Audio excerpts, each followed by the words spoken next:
Let's talk about the 2024 Grid Ranking World Champion, Pecco Bagnaia. He has clinched the Grid Ranking World Championship. He has 11 wins, 16 podiums, and 20 races, finishing ahead of Jorge Martin with 3 wins and 16 podiums. However, Kobe, this is the first time the Grid Ranking World Champion did not claim their respective series championship. Hasn't happened before. Martin, of course, he got the championship in MotoGP. Today, he still had a mathematical shot at the Grid Ranking World Championship if Pecco crashed and he went out and won. But that didn't happen, so Pecco, Grid Ranking World Champion, does this add to the debate, at least in MotoGP, about emphasizing winning the Grand Prix over the sprint? And before I answer this question, we are counting the sprints in the grid ranking, correct?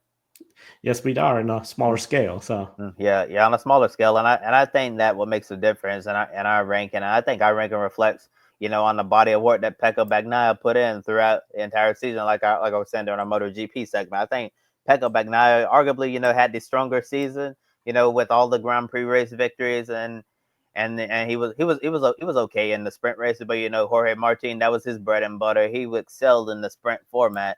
But it just goes back to show, that well, for the grid ranking, that the Grand Prix itself was most important, and then the sprint was, it was still important, but not as much. But when you look at the real life championship, the sprint races were extremely important. That it came down to, a sprint race weekend or two end up deciding, this championship. And I'm sure that all the MotoGP fans out there are going to continue to debate the sprint races, whether we should have them or shouldn't have them.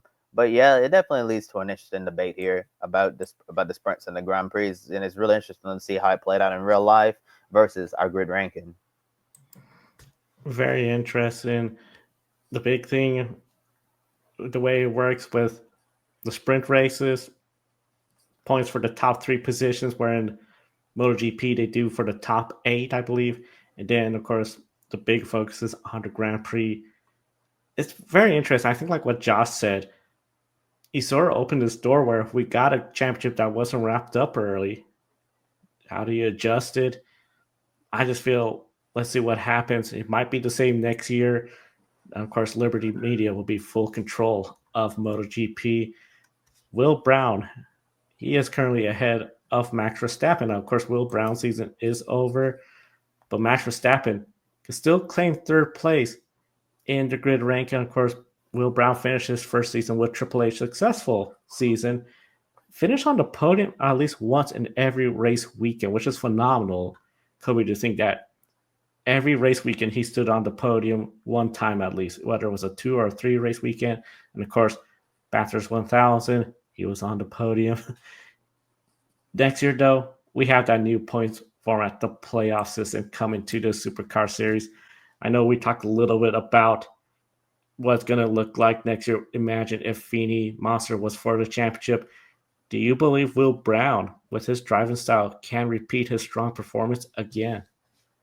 Yeah, I think Will Brown can definitely go out and win the championship again, and being able to do it in year one with Triple Eight. As we've been saying, the ultimate top team in supercars. They're the Hendrick Motorsports of supercars, if you want to call them that as well. You can call them the Team Penske of supercars as well, because of how well they execute and how fast they are on almost any given race week. I know Triple Eight had a few off weekends this year, but I think they, got it together, down the stretch here, and they ended up, doing what they needed to do to claim the drivers and the teams championship. So yeah, I think Will Brown will definitely have the pieces around him to repeat as champion next year. But I also think his teammate Brock Feeney is going to be really hungry as well. We saw how hungry he was when he was racing Chaz Monster, end up taking him out there from the race win. I think Brock's not going to be satisfied. That he's been with the team for couple of years now, and then you have this new guy come in, Will Brown, win the championship in year one, and if you're Brock, you're not gonna be happy about that, and you're gonna want to go out there and be extra motivated to win the championship. And even when Brock Feeney won the race one on Saturday in Adelaide, the broadcasters were saying that this was a statement win by Brock Feeney, and that his 2025 season begins now with Will Brown, clinching it one race early. And I do think Will Brown will probably be, the favorite to repeat next year. But I also think Brock Feeney is going to be up there as well. He's going to come in very hungry next year.